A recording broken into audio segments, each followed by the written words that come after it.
আসসালামু আলাইকুম, কেমন আছেন সবাই? আশা করি সবাই ভালো আছেন।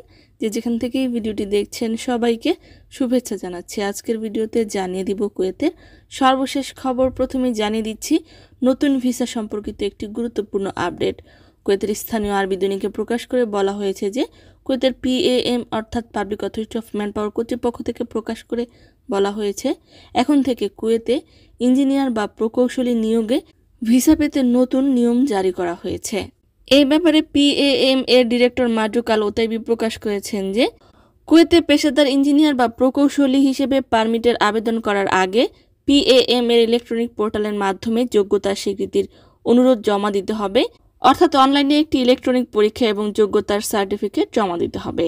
শুধু তাই নয়, বর্তমানে পেশাদার হিসেবে যে সকল প্রকৌশলীরা রয়েছে 8 সেপ্টেম্বর 2024-এর পূর্বে যাদেরকে নিয়োগ করা হয়েছে তাদেরকেও সার্টিফিকেট জমা দিতে হবে, তবে তারা অস্থায়ীভাবে কাজের ওয়ার্ক পারমিট পাবে, অর্থাৎ কাজ করে যেতে পারবে, কিন্তু অবশ্যই তাদেরকে সার্টিফিকেট জমা দিতে হবে। এছাড়াও সরকারি বেসরকারি খাতে এ সকল প্রকৌশলীরা যারা কর্মরত রয়েছেন তারা আকামা বা ভিসা ট্রান্সফারও করতে পারবেন। যারা এই সার্টিফিকেট জমা দিতে ইচ্ছুক হবেন না, অসম্মতি প্রদান করলে তাদেরকে ছাঁটাই করা হবে এবং তাদের স্থলে নতুন প্রকৌশলী নিয়োগ দেওয়া হবে। অন্যদিকে কুয়েতের বিদ্যুৎ ও পানি মন্ত্রণালয় থেকে প্রকাশ করে বলা হয়েছে যে ট্রান্সফরমারের রক্ষণাবেক্ষণ বা মেরামতের কারণে কুয়েতের 17টি এলাকায় সকাল 8টা থেকে 12টা পর্যন্ত 4 ঘন্টা বিদ্যুৎ বিচ্ছিন্ন হয়ে যাবে। 28শে ডিসেম্বর থেকে 4 জানুয়ারি পর্যন্ত এই বিদ্যুৎ বিভ্রাট চলতে থাকবে। চলুন জেনে নেওয়া যাক কোন এলাকায় কবে কারেন্ট থাকবে না।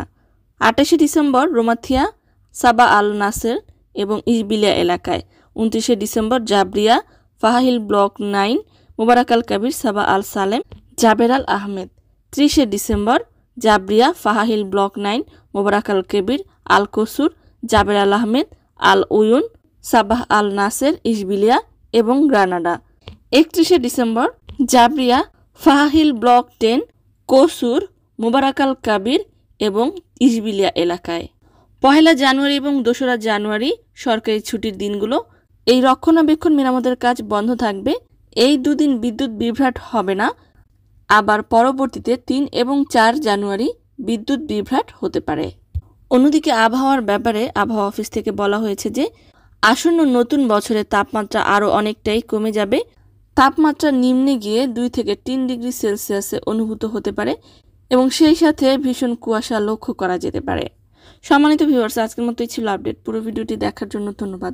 এ ধরনের ভিডিও পেতে চাইলে ইউটিউব চ্যানেলটিকে সাবস্ক্রাইব করে দিবেন, ফেসবুক পেজটিকে লাইক এবং ফলো করে দিবেন যারা পূর্বেই করেছেন।